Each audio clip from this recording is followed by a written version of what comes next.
بسم الله الرحمن الرحيم.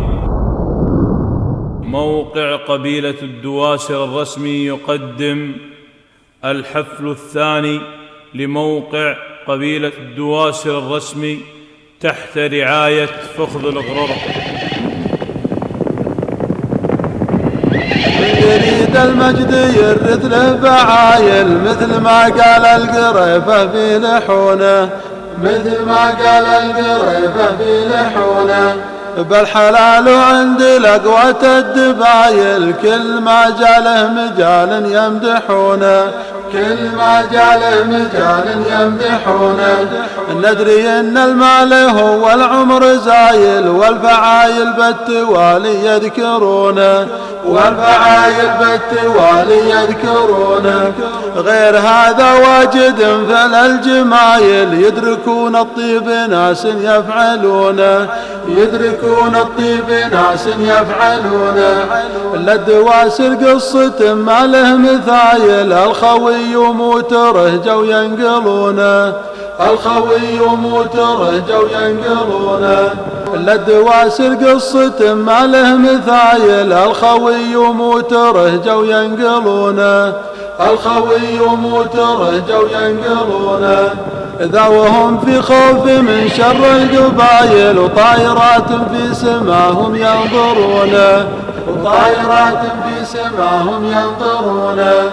ذي عوايدهم عزيزين الحمايل، كل حزة ضيق زايد يندبونه. ذي عوايدهم عزيزين الحمايل، كل حزة ضيق زايد يندبونه، كل حزة ضيق زايد يندبونه. مجلس إدارة موقع قبيلة الدواسر الرسمي: الأستاذ هايف بن مبارك العماني، رئيس مجلس إدارة الموقع. الشيخ محمد بن صيب بن نفجان الغريري، نائب رئيس مجلس الإدارة. الشيخ أحمد بن ضيف الله البليهي الودعاني، المدير العام للموقع. الشيخ فهد بن هادي السلاطين الغريري، عضو مجلس الإدارة. الأستاذ عادل بن عبد الرحمن الودعاني، عضو مجلس الإدارة.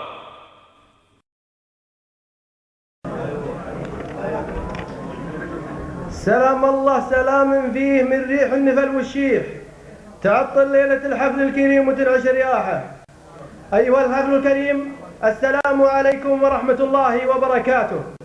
نرحب بكم في هذا التجمع الكبير، في هذه الليلة السعيدة الساطع بنورها في وجوهكم، الفائع يسمينها سرورا، المنتشر فرحا بقبولكم دعوتنا هذه.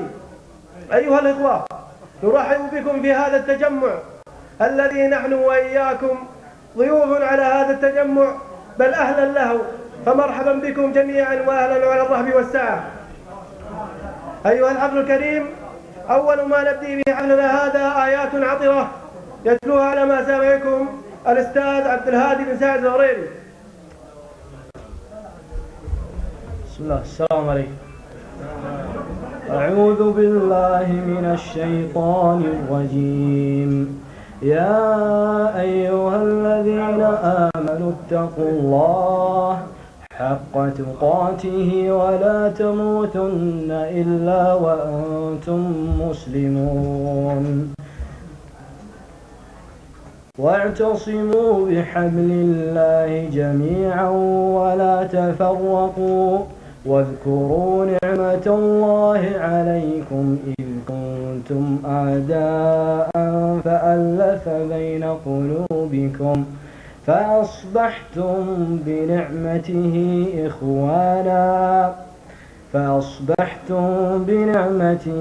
إخوانا، وكنتم على شفا حفرة من النار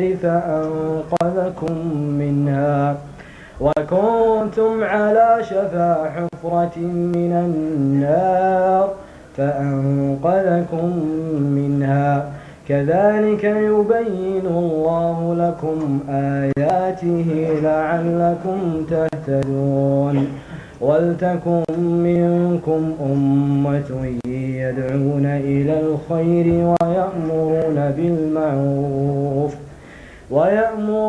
بالمعروف وينهون عن المنكر وأولئك هم المفلحون.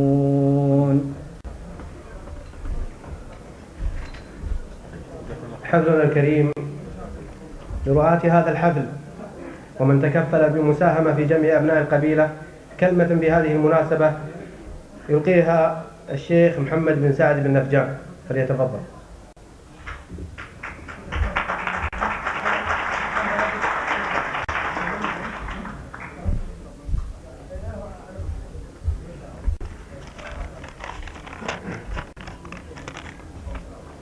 بسم الله الرحمن الرحيم، والصلاة والسلام على أشرف الأنبياء والمرسلين نبينا محمد وعلى آله وصحبه أجمعين. ضيوفنا الكرام، السلام عليكم ورحمة الله وبركاته. باسمي وباسم قبيلة الغرورة أرحب بالضيوف الكرام أبناء قبيلة الأكارم، أبناء قبيلة الدواسر. أرحب بكل من أجاب الدعوة ولبى. أرحب بإخواننا الذين أتونا مشكورين من كل مكان، ونشكرهم جميعا على تلبية الدعوة وحضور هذا الحفل المبارك. إننا باجتماعنا في هذه الليلة قد أثبتنا أنه مهما اختلف الزمان والمكان وتباعدت الأوطان أننا ما زلنا مجتمعين مترابطين متواصلين، كما قال الله عز وجل في كتابه الكريم: واعتصموا بحبل الله جميعا ولا تفرقوا. تأبى العصي إذا اجتمعنا تكسرا، وإذا افترقنا تكسرت أحاده. لا يخفى عليكم ما في هذا الاجتماع من صلة للأرحام وائتلاف للقلوب واجتماع للكلمة. إنني في هذا المقام أتقدم بالشكر الجزيل لكل من ساهم في إنجاح هذا الحفل من ضيوفنا الكرام الحضور، ومنتدى قبيلة الدواسر الرسمي على شبكة الإنترنت، وقناة فواصل الإعلامية ممثلة بالأستاذ فهد التبيتي،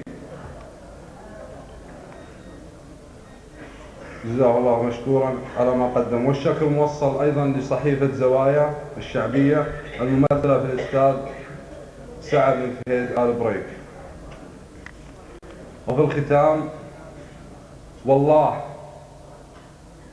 ثم والله إنه من دواعي الفخر في هذه الليلة اجتماع الوجه الطيب في هذه الليلة التي أصبحت جزءا من تاريخ هذه القبيلة.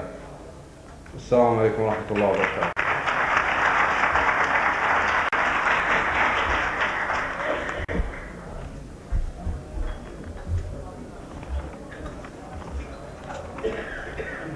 محاضرة مع الشيخ طلال الدوسري.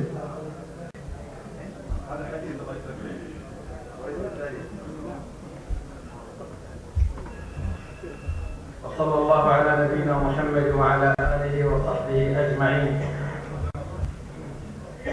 من يهده الله فلا مضل له، ومن يضلل فلا هادي له، وأشهد أن لا إله إلا الله وحده لا شريك له، وأشهد أن محمدا عبد الله ورسوله صلى الله عليه وعلى آله وصحبه وسلم تسليما كثيرا.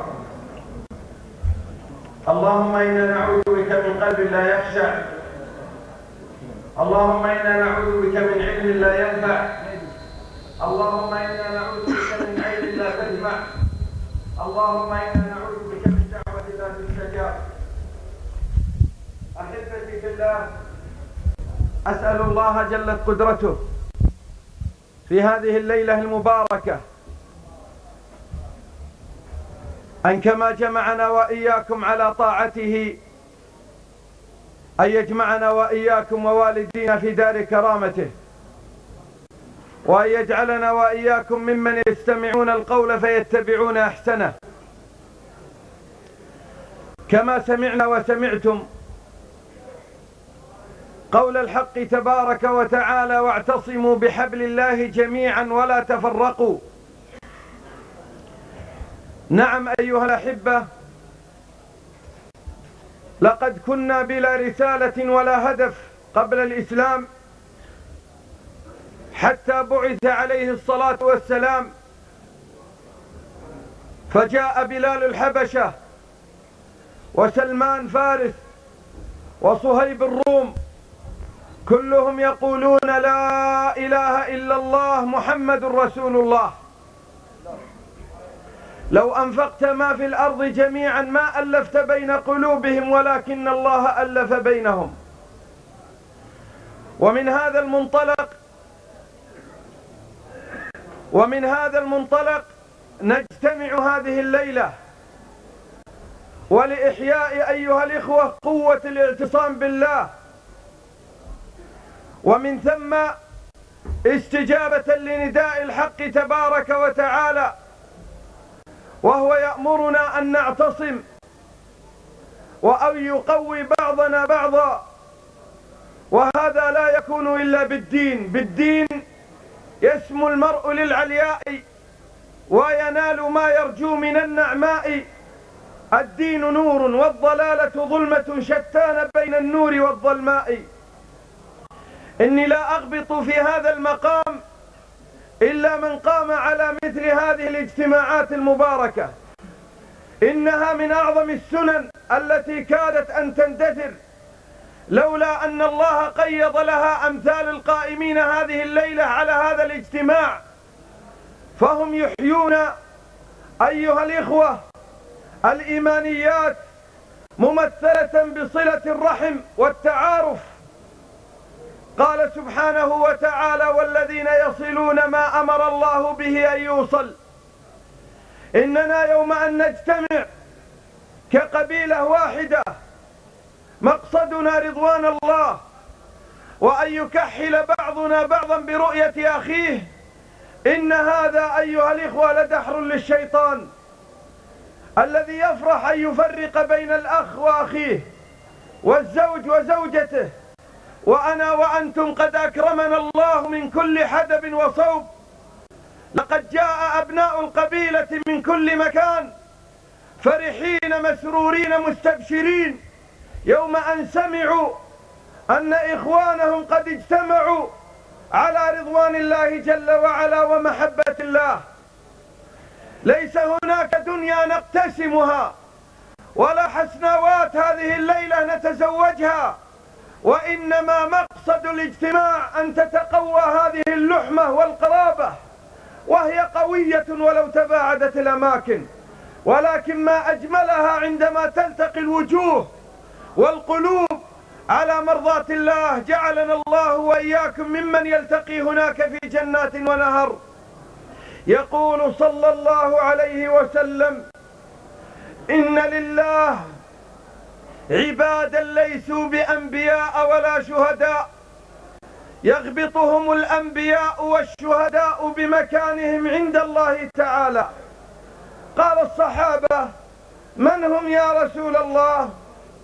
قال: إنهم قوم تحابوا بروح الله، أي برحمة من الله، لا على أرحام بينهم ولا أموال يتعاطونها، فوالله إن وجوههم لنورا وإنهم على منابر من نور، لا يخافون إذا خاف الناس ولا يحزنون إذا حزن الناس. ثم قرأ صلى الله عليه وسلم قول الحق تبارك وتعالى: ألا إن أولياء الله لا خوف عليهم ولا هم يحزنون. الحب بنتم وبنا، فما ابتلت جوانحنا شوقا إليكم ولا جفت مآقينا، تكاد حين تناجيكم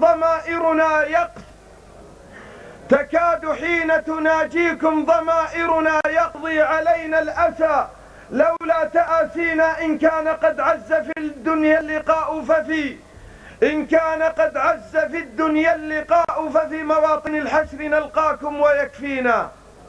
إنه الحب أيها الإخوة الذي زرعه عليه الصلاة والسلام بين قبائل الأنصار والمهاجرين. نعم يا عباد الله، إنه الحب الذي زرعه عليه الصلاة والسلام فأثمر الحب الذي رضي الله جل وعلا به عن أولئك الرجال. فقال جل جلاله: كتابا نزل به جبريل وقرأه محمد عليه الصلاة والسلام مكتوب فيه أذلة على المؤمنين. نعم أيها الإخوة، فإني أقول جزى الله جل جلاله أعظم الجزاء من جمعنا في هذه السنة الحسنة لنتعارف ونتكاتف ونتعاون على البر والتقوى ونتناهى عن الإثم والعدوان، نكون على قلب رجل واحد. كيف لا؟ وولاة أمر هذه البلاد عزها الله هم الذين يضعون النقاط على الحروف، وهم الذين يدعمون مثل ذلك. ولولا التوجيه ولولا الأمر ولولا القلوب المتسعة ولولا الصدور المنشرحة، نعم، من أولئك ولاة الأمر وفقهم الله، لما اجتمعنا مثل ذلك. وكل هذه الاجتماع تحت مظلة نفتخر بها جميعا، نعم، وندافع عنها بدمائنا، ممتثلين لأمر الله وأمر رسوله، ممتثلين لولاة أمرنا الذين نفتخر بهم، ونشهد الله جل وعلا أننا ندعو لهم بالتوفيق والصلاح في السر وفي العلن. نجتمع تحت هذه المظلة التي هي أشهد أن لا إله إلا الله وأشهد أن محمدا عبده ورسوله. أي عز لنا بدون ذلك؟ هل نجتمع لدنيا نصيبها؟ هل نجتمع أيها الإخوة لنتفاخر بأمجاد نعم بدون إيمان؟ لا والله، بل نفتخر أيها الإخوة بالدين وبالعز، نعم، أن نجتمع على طاعة الله يوم أن تفرق الناس، وأن نجتمع على قال الله وقال رسوله عليه الصلاة والسلام يوم أن غفل الناس، وأن نجتمع يوم أن تقاطع الناس الأرحام، يوم أن قاطع الأخ أخاه في هذه الدنيا، وأصبح الاجتماع وأصبح الهدف من أجل الدرهم والدينار. تعس عبد الدينار والدرهم، تعس عبد الخميلة، تعس عبد الخميصة، تعس وانتكس وإذا شيك فلا انتقش. أما اجتماعي معك فهو طاعة لله، كيف لا؟ والرسول صلى الله عليه وسلم قال: أيها الناس أفشوا السلام وأطعموا الطعام وصلوا الأرحام وصلوا بالليل والناس نيام. ما هو الثمن يا رسول الله؟ فداك أبي وأمي. قال: تدخل الجنة بسلام. وهل وحدنا الله؟ وهل حافظنا على الصلوات؟ وهل أيها الإخوة تركنا المحرمات؟ وهل اجتمعنا مثل هذه الاجتماعات إلا منطلقين من أجل أن نحظى بجنات ونهر في مقعد صدق عند مليك مقتدر يوم أن دعا لها الله والله يدعو إلى دار السلام؟ فاستجاب الناس إلى هذا الداعي وهو داعي الله، وانطلقوا مجتمعين قد ملأوا شرفات هذا القصر، كل واحد يريد أن يتشرف بالسلام على أخيه وابن عمه. منطلقهم ليس الفخذ الفلاني ولا الفخذ الفلاني، وإنما منطلقهم هذه اللحمة وهذه الديانة وهذه العقيدة وهذا التوحيد. كما اجتمعوا في المسجد من كل مكان يجتمعون، وكما اجتمعوا في التراويح، وكما اجتمعوا في عرفة، هم يجتمعون منطلقين من ذلك المنطلق، مجتمعين ليقووا هذه اللحمة على تقوى من الله جل وعلا ورضوان. كما اجتمع عليه الصلاة والسلام وقال: لا تسبوا أصحابي فوالذي نفس محمد بيده لو بلغ أحدكم، والله لا تسبوا أصحابي فوالذي نفس محمد بيده، نعم، لا يصل إليه أحد منكم، أو كما قال ولو مده أو بلغ نصيفه، أو كما قال عليه الصلاة والسلام: إنه ذلك الفضل الذي ربى عليه عليه الصلاة والسلام وأصحابه، وهو ما نتربى عليه نحن وإياكم. وهذا أيها الإخوة منطلقنا ليرضى الله جل جلاله، ولن يرضى الله عنا أيها الإخوة حتى نرضيه. فلما زاغوا أزاغ الله قلوبهم، والذين اهتدوا زادهم هدى. سنة كونية، سنة ربانية، سنة إلهية، أن من تقرب إلى الله تقرب الله إليه، وهذا من أجل القربات. نعم، هذا الاجتماع من أجل القربات. إنني لا أحب أن أستأثر بالحديث عن غيري، ولكنني أقول إن هذا الذي أشار إلى هذا الاجتماع والله إننا نحسبه ولا نزكي على الله أن نيته حسنة. يا ناس، أتى الناس من شمال البلاد ومن غرب البلاد ومن شرق البلاد ومن جنوب البلاد ومن وسط البلاد، كلهم مشتاق إلى أن يرى مثل هذه الاجتماعات التي أسأل الله أن تكون سنة حسنة تقام في كل سنة. نعم، إن كان هناك وبيض الله وجه من يجتمعون من أجل مزاين البل، نعم يجتمعون وربما في السنة يتكرر، فنحن مجتمعون، ومن باب أولى أن نجتمع. إن كان التراث الذي يريدون أن يحافظوا عليه وهو جزء من شخصيتنا وتراثنا،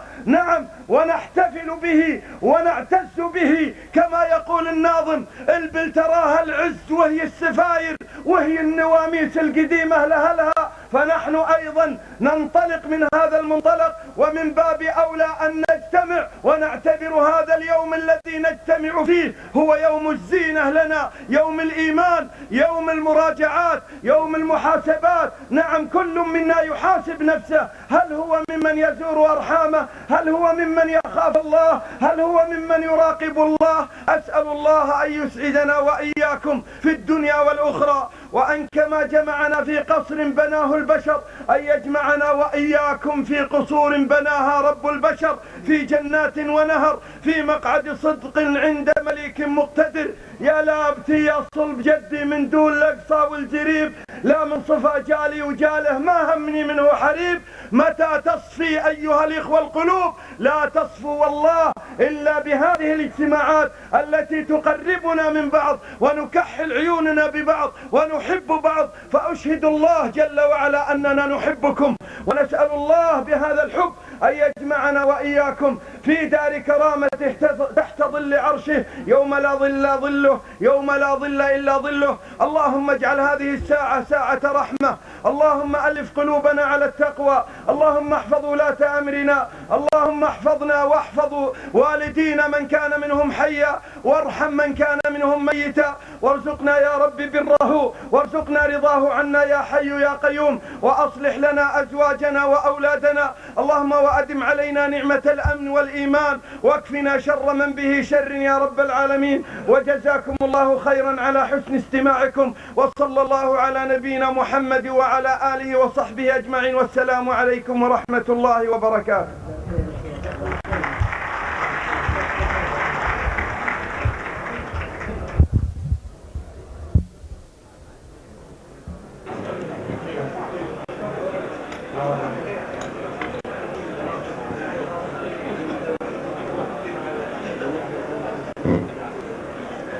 أيها الحفل الكريم، ضيف له مكانة في قلوبنا جميعا، أبا أن نشارك في هذه المناسبة، وهو الشيخ حماد الصديق آل الكويت، فليتفضل مشكورا.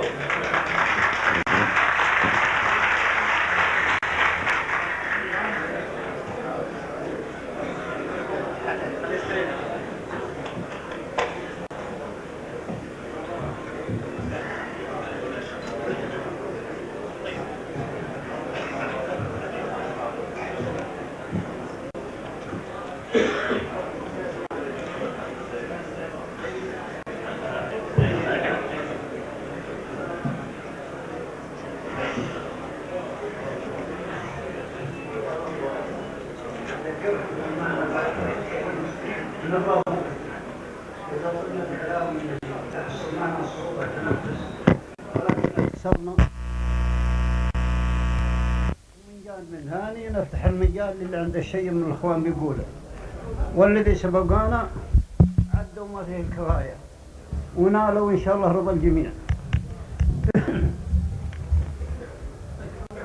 لا ايش بيتعبك.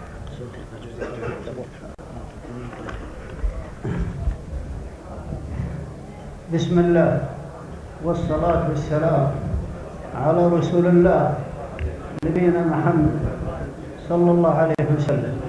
أيها الأخوة الحضور، السلام عليكم ورحمة الله وبركاته. يشرفنا الوقوف بينكم في هذه المناسبة المباركة، وعسى أن تكون بادرة خير للقبيلة لتوحيد موقفهم صف واحد ولم شملهم وتوحيد رأيهم ومقترحاتهم فيما يخدم مصلحة قبيلتهم في الحاضر والمستقبل من جميع النواحي. كما نوجه الشكر لله ثم لمن سعى في إعداد هذا الحفل ومن ساهم في حضوره من جميع الجهات، من السعودية ومن دول الشقيقة في الخليج العربي، وهذا من حسن ذاتهم وحرصهم على الاجتماع بأخوانهم والتعرف عليهم وابداء ما عندهم من الأرياء والمقترحات السديدة في خدمة القبيلة في الحاضر والمستقبل. ونحن نرحب بالجميع ونفتخر بهم لأنهم رجال مثاليين ومثلوا قبيلتهم العزيزة خير تمثيل. وهذا مما لا شك فيه أن أبناء هذه القبيلة معروفين بالشجاعة والكرم وحسن الجانب لمن استعان بهم في شيء من أموره. وهذا ليست أقوال فقط، وإنما واقع أفعال معروفة تاريخيا وجغرافيا. أيها الأخوة الحضور، قبل أن نختتم هذه الكلمة نود أن نوجه نصيحة لإخواننا الشعار بأن لا تحتوي قصائدهم على تطاول بتشجيع طرف على الآخر، تفادي من وقوع مكايدة تضر بعلاقة المجتمع وينتج عنها أمور غير محمودة. فيجب التقيد بما يرضي الجميع وكذلك يرضي الحاكم والمحكوم. وفي الختام أذكركم ونفسي بتقوى الله سبحانه وحسن النية وتوحيد صفوفكم وكلمتكم، لأن التفرقة ضعف ومذلة. وقال المثل: ماذا القوم حتى ضعفوا وما ضعفوا حتى تفرقوا وما تفرقوا حتى اختلفوا وما اختلفوا حتى تباغضوا وما تباغضوا حتى تحاسدوا. كما نوجه الشكر لله ثم للقنوات المشاركة في تغطية هذا الحفل ولمن قام بإعداده وترتيبه للمودة والتواصل بين أبناء القبيلة. والسلام عليكم ورحمة الله وبركاته.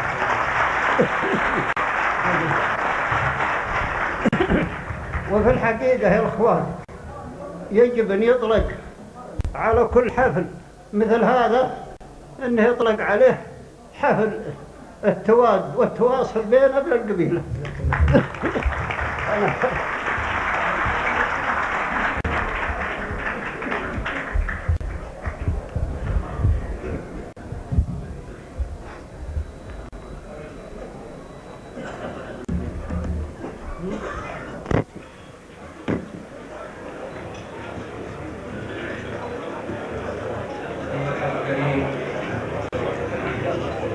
الكلمة الآن لسعادة الأستاذ حسين المبارك مشاولة وهو عضو مجلس سابقا بالكويت بدولة الكويت الشقيقة.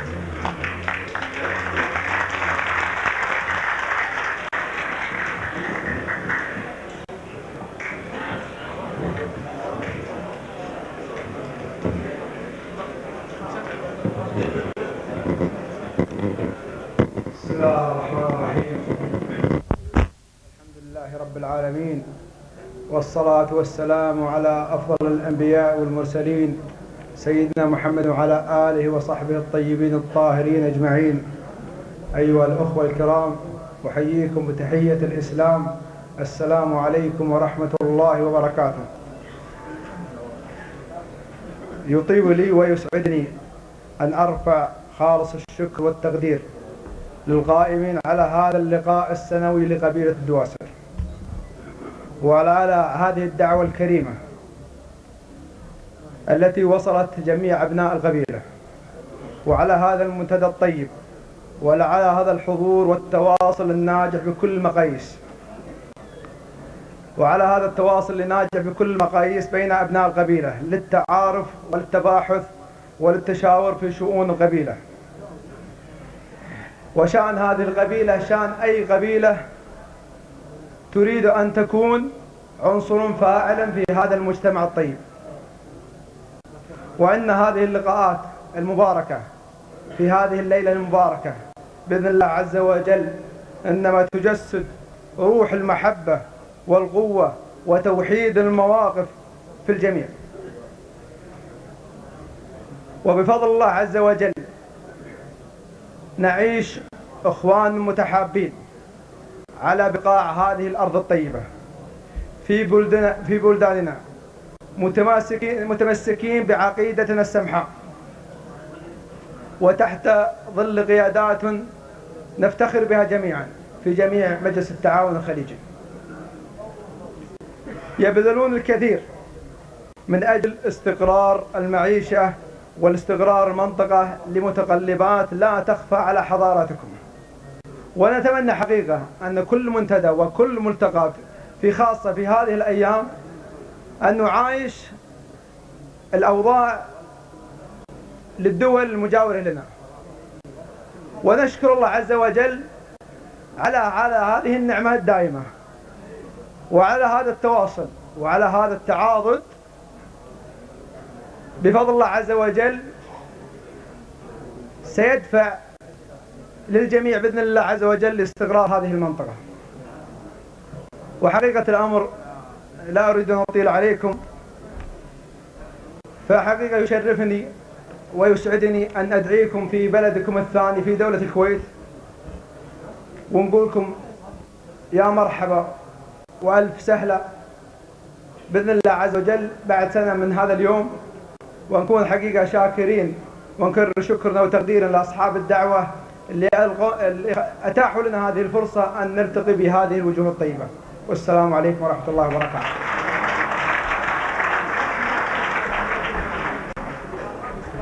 أيها الحفل الكريم، كان لابد لهذا الاجتماع من بداية أساس عليها، حيث كان أول بداية في هذا الاجتماع كانت في محافظة النعيرية، وقام به رجل الأعمال عبد اللطيف بن سعد بن وادي. يتفضل مشكورا بإلقاء كلمته.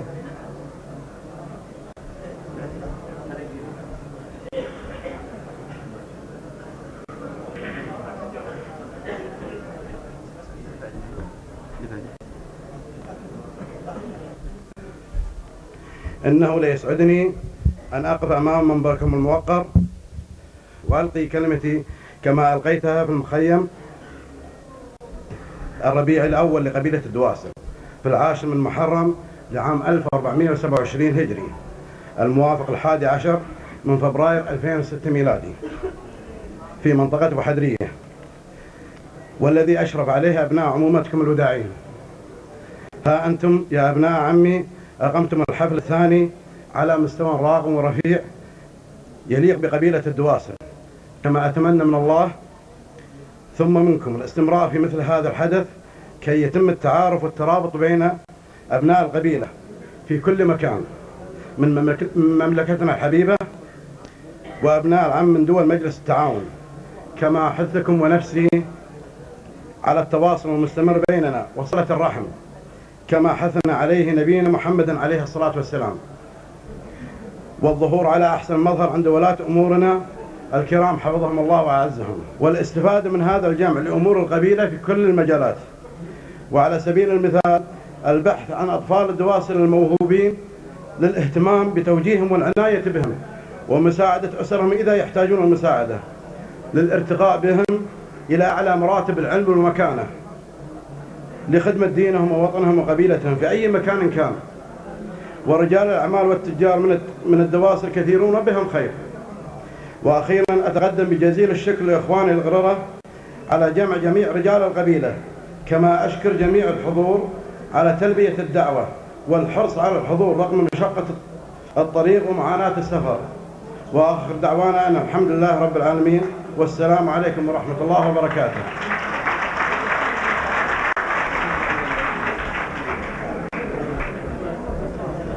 أيها الحفل الكريم، أنتم الآن مع كلمة للشيخ نادر بن فهد بن نادر، فليتفضل مشكور.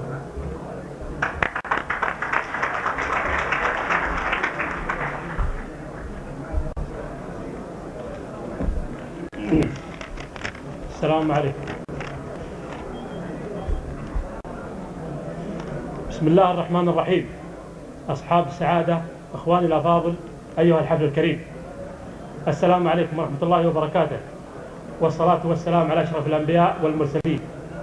أيها الحفل الكريم، بالأمس القريب كنا قد بدأنا اللقاء الأول لقبيلة الدواسر، وذلك في يوم الخميس الموافق 10 محرم 1427، وكان برعاية الشيخ عبد اللطيف بن سعد الودعاني، وكانت البداية رائعة جدا ومتميزة، وبناء على ذلك اللقاء نتج اللقاء الثاني، واليوم ونحن نحتفل باجتماعنا الثاني في الدمام برعاية ليحدونا الأمل جميعا ويوفقنا الله في القول الحسن، ونتآلف القلوب وتسمو المحبة على الفرقة، مستمدين ذلك من ديننا الحنيف وسنة نبينا المطهرة، متذكرين الماضي المجيد لقبيلتنا بكل المكارم والقيم الحميدة والمفاخر النبيلة، من إجارة المستجير وإكرام الضيف وتقدير الجار والرفع من شأنه، فأنتم أهل لها، وأنتم من يطلب الحفاظ عليها ونشرها. إخواني الحضور تفتخر الأمم بأنسابها وتتلاحم في فخرها، ونحن ولله الحمد ممن يحق لها الافتخار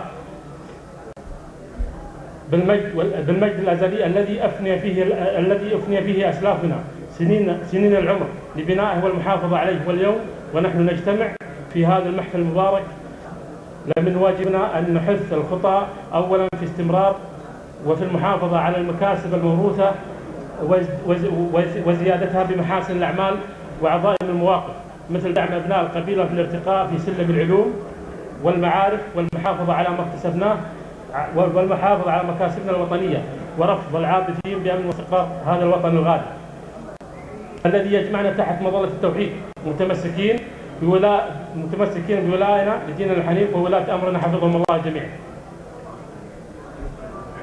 أبناء العموم الكرام، باسمي شخصيا ونيابة عن أهل السليل المداعين، أتقدم بعظيم الامتنان والتقدير للداعين والمنظمين عن حسن الضيافة لعموم المدعوين.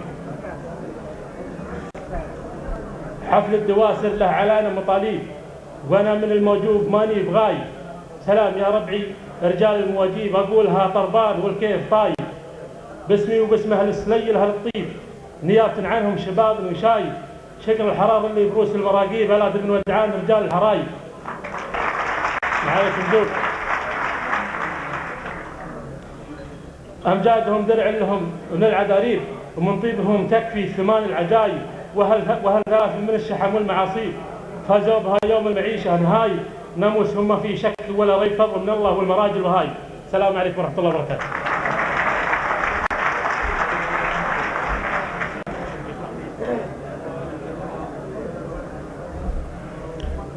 أيها الحفل الكريم، موقع قبيلة دواس الرسمي كلمة بهذه المناسبة يلقيها نيابة عن إدارتهم الأستاذ أحمد بن ضيف الله البيهي الودعان.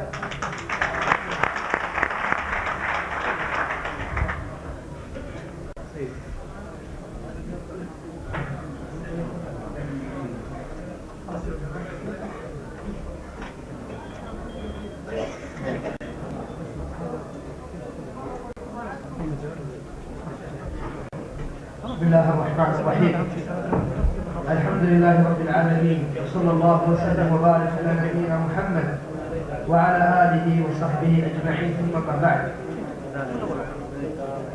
بالأمس إخواني فقدنا أخا عزيزا وأستاذا غاليا وشاعرا كبيرا من أبناء القبيلة الأوفياء ومن شعرائها المجيدين، ألا وهو أخونا الغالي المفجوعين بفقده دغش بن بطي ابن حنيش الشياحين الغييثي الدوسري رحمة الله عليه وغفر له، وجمعنا وإياه تحت ظل عرشه يوم لا ظل إلا ظله.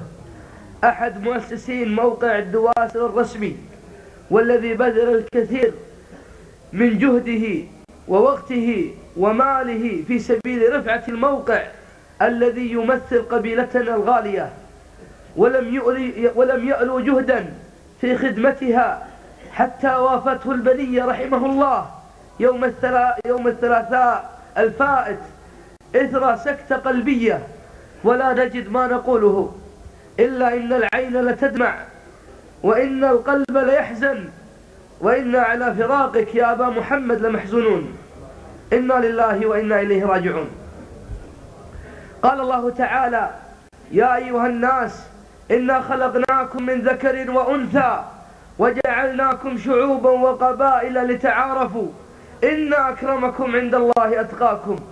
موقع قبيلة الدواسر الرسمي قد أنشئ هذا الموقع كمرجع للباحثين وككتاب تاريخي إلكتروني لأبناء القبيلة ولكل من يهمه أمر هذه القبيلة، وبالبحث في نسبها وبحفظ تراثها وتاريخها المجيد وقصائد شعرائها وما سطره الأجداد من أفعال يفتخر بها كل من ينتمي إلى هذه القبيلة العريقة، خصوصا أنه لم يدون عن هذه القبيلة صاحبة التراث الغزير سوى القليل. وما كان هدفنا في ذلك التفاخر أو التعصب، وإنما لكشف تلك المواقف البطولية لهذه القبيلة الكبرى ولتوضيح ما بذلته من نفيس وغالي ليظل رأسها مرفوعا وكرامتها مصانة وعرضها نقيا وترابها طاهرا وعزيزا.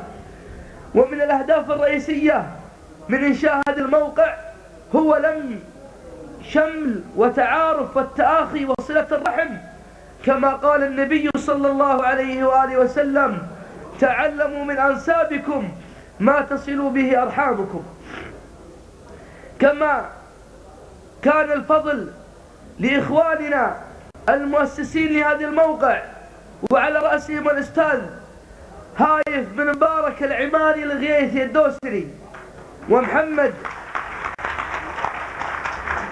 ومحمد بن الصهيب الغريري الدوسري، وعادل بن عبد الرحمن الودعاني الدوسري. إن الهدف الرئيسي من إنشاء هذا الموقع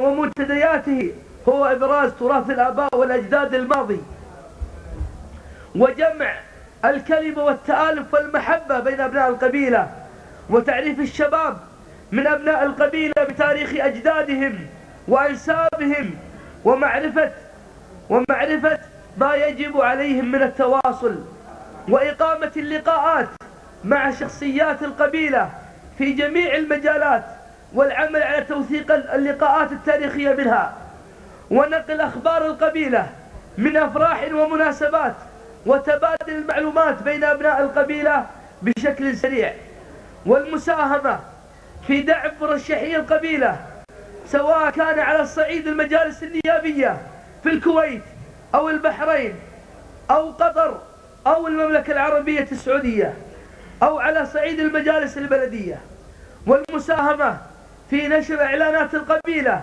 عن إقامات مزاينات الإبل أو احتفالات، وإنشاء اتحاد الباحثين ومؤرخي قبيلة الدواسر.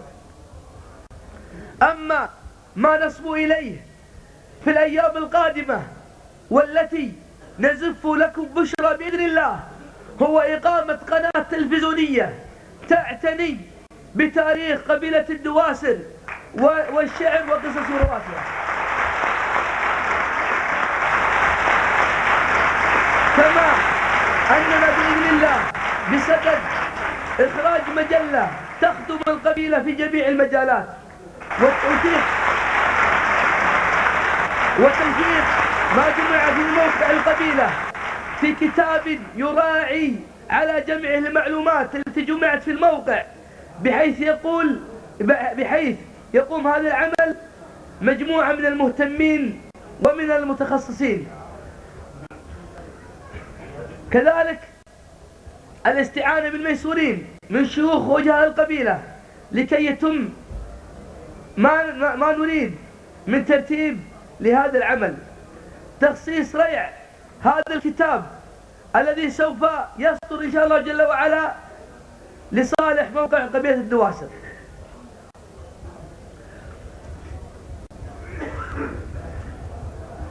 إنجازات الموقع منذ انطلاقة منتدى القبيلة في شهر إبريل سنة 2005 من الميلاد، وإنجازات الموقع تتوالى، ومن أهمها لم شمل الكثير من الأسر الدوسرية في الخليج والسعودية عن طريق المنتدى والتي تفرعت عن بعضها منذ مئات السنين، الرد على الكثير من الأكاذيب المختلقة على قبيلة الدواسر، كذلك إيجاد مرجعية تاريخية لقبيلة الدواسر العريقة سهلة وتنال البحث للجميع، إقامة تجمع سنوي لقبيلة الدواسر، وذلك التعارف بين أبناء القبيلة وتشجيع التواصل والتراحم بينهم، وهذا الذي ترونه اليوم وهذا الاجتماع إنما هو ثمرة من جهد موقع قبيلة الدواسر الرسمي. كما قام المنتدى بافتتاح مشروع التواصل عبر الرسائل النصية الهاتفية، حيث بلغ عدد المشاركين في هذه الخدمة أكثر من 1500 من أبناء القبيلة في دول مجلس التعاون، وهذه الخدمة توصل الأخبار لأبناء القبيلة مما تجعله مرتبطا في قبيلته. عمل أكثر من 17 لقاء تاريخي وتعريفي مع أمراء ورواة وشعراء قبيلة الدواسر، تنمية مواهب الشباب القبيلة وإظهار الشعراء المغمورين وإبرازهم إعلاميا وتشجيعهم خصوصا في مجال الشعر والنظم والمحاورة. كذلك عمل مكتبة مصورة لكثير من الشخصيات التاريخية والشهيرة من أبناء القبيلة، المساهمة في الكثير من الدعايات الانتخابية لعدد من أبناء القبيلة المرشحين للمجالس النيابية بعد أن يتفق أبناء القبيلة عليهم، إجراء الكثير من التحقيقات المصورة عن شخصيات مهمة من تاريخ القبيلة ومناطق وديار الدواسر. وأخيرا كل الشكر والتقدير لحضوركم، وخاصة والدنا وكبيرنا أبو معدي محماس بن سميح بن قويد،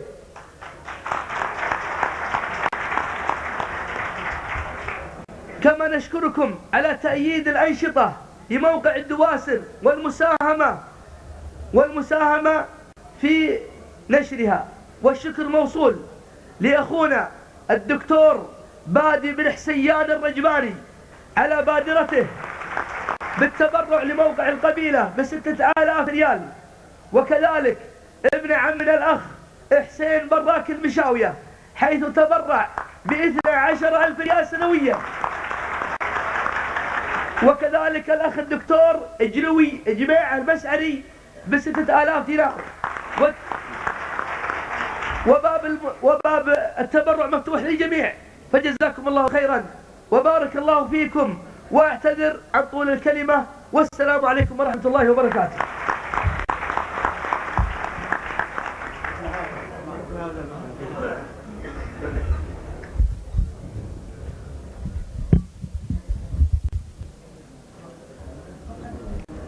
أيها الحفل الكريم، في هذه المناسبة السعيدة يحق لكل شاعر أن يعبر عن شعوره وسعادته فرحة بلقائكم، ورغبة في جعل حروفه تعبر عن سعادته برؤيتكم. نبقى مع قصيدة ترحيبية لأفراد قبيلة الغرة يلقيها الشاعر محمد بن صيد بن نفجان غريبي.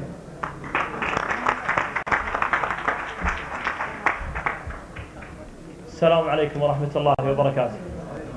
في البداية أحيي الحضور وأشكركم على هذا الحضور المبارك والكثير في هذه الليلة المباركة. وأحب أن أعزي الجميع بوفاة فقيدنا غالي الشاعر الكبير درش المطيع غثاث. وأقول في مطلع قصيدتي: سلام الله سلام الله من محمد بن صهيب بن نفجان، سلام الله من محمد بن صهيب بن نفجان، سلام الله سلام أعظم على الحضار نبديها، سلام الله من محمد بن صهيب بن نفجان، سلام الله سلام أعظم على الحضار نبديها، بذكر الله بديت القاف وندر الأبدع القيفان، ذكر الله بديت القاف وندر الأبدع القيفان، لجل عين تعنت والمقاصد الابداعيها، حضر الحفلة الشيخة حضر الحفلة الشيخة وهالجاهن مع الإخوان، حضور يشرف اللابة في حاضرها وماضيها، باسم ربعي أرحب الجموع مشرع البيبان، هلا يا مرحبا واهلين ولا عد بينهيها. وما شالت القاعة ترى في قلوبنا أوطان، نشل الجمع لا زاد الجموع العين تكفيها.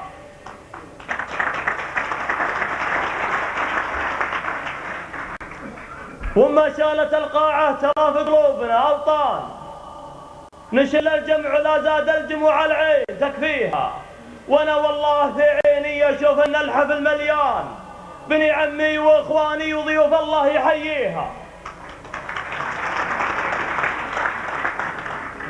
وانا والله في عيني اشوف ان الحفل مليان، بني عمي واخواني وضيوف الله يحييها. فخر ربعي ونوماسي ذكرنا ماضي العربان، ولا خير تضيع ناس اولها وتاليها. وبشركم لنا صرح يدوم مرة في الجدان، لنا موقع له رجال على الفكرة تنميها، أهل قول أهل فعل أهل خير وأهل إحسان، رجال ترقى العالية وهم كفهم مراقيها.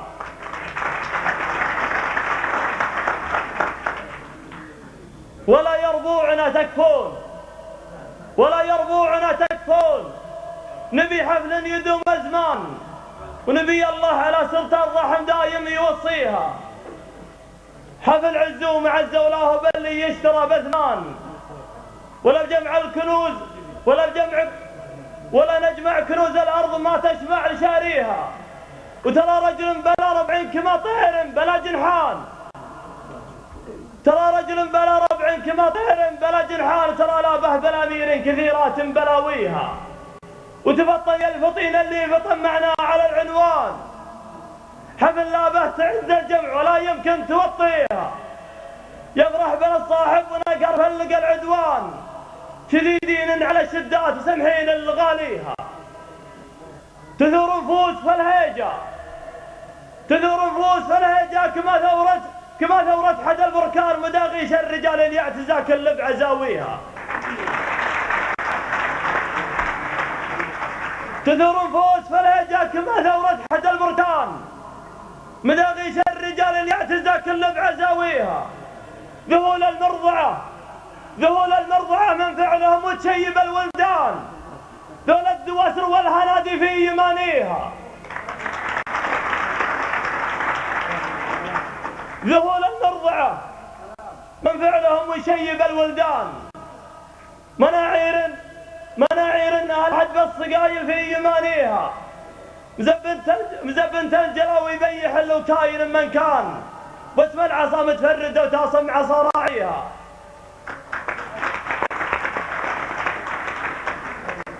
ولجانا جلاوي في سابل الله لابت شجعان، يا لابتي ذي لابتي محدن يعاديها.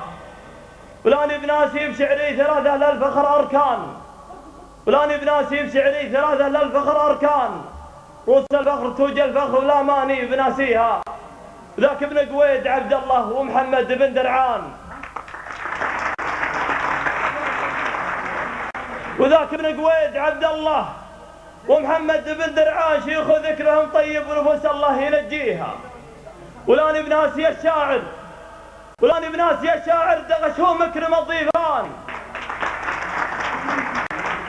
ولاني بناسي الشاعر دغشوا مكرم الضيفان، وعليهم رحمة الوالي عظيم الكون واليها.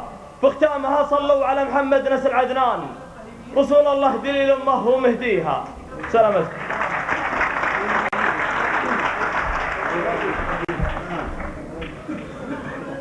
طلبت الله خير علم في البداية نبتدي به، طلبت الله راس مالا في المواقف نعتبرها مطلع القصيدة يلقيها الشاعر محمد بن ناصر الغرير الدوسري.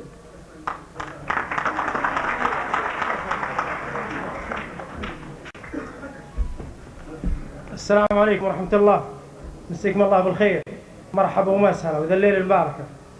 يقول طلبت الله خير علم في البداية نبتدي به، طلبت الله راس مالا في المواقف نعتبرها، نطلبك عطفك ولطفك في البعيدة والقريبة، والليالي يا عزيز الجاه تكفينا خطرها، يا إله الكون عز الحق واللي يعتني به، ويا الله انصر راية الإسلام واللي نصرها. وبعد هذا حامي قاف القصايد واحتضيبه، أسبح بحور القصيد الهوج لننقى دررها، والقصيد انحان ميعاده وميقافه يجيبه، شاعر اللحام ميعاد القصايد ما ذكرها، أتشرف بالمقام اللي يشرف واعتزيبه، وتقدم بالتراحيب الجزيلة وافتخرها. مرحبا ترحيب عز فايح عطره وطيبه، مرحبا بالحاضرين أعداد ما شعشع قمرها، أرحبوا يا أهل الوجيه البيض والسلم اقتدي بالسلم وافخر بالسلوم ومن عمرها. مرحبا ما بان نجم وعد ما قرب مغيبه، مرحبا عد المزون وعد ما يمطر مطرها، بالرجال اللي لهم تاريخ وفعول عجيبه، بالفعول والسلوم اللي يتنومس من ذكرها، عز فعل وعز سلم منها رجبه ما غويبه، والمثايل في مدايحهم تنومس من شرفها، والختام اعداد ما خط الكتاب وما قريبه. مرحبا عد النبات وعد ما يخضر شجرها. سلامتكم.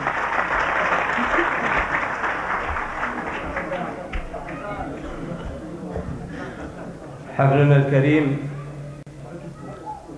مساء سعيد ولقاء فريد وسعادة ستدوم بإذن الله لشعراء الدواسر. وقبل أن أبدأ في فقرتنا التالية أشكر زميلي المذيع الأستاذ عبد العزيز بن محمد العجالين على ما قدمه من فقرات جيدة، فشكرا لك يا أبا محمد. ولشعراء الدواسر الأوفياء حضور مشرف في هذه الليلة المباركة، فمع أول المشاركين وشاعر بدأ فرحا بدعوته لهذا الحفل، بدأ فرحا بقوله: قالوا دعيت الحفلة عند غررة، وش عندك؟ بنسمع من إنتاج جديد. وش عندك؟ بنسمع من إنتاج جديد. مطلع قصيدة للشاعر نايف بن مسرع المسعري يتحفنا بها ويطربكم، فليتفضل.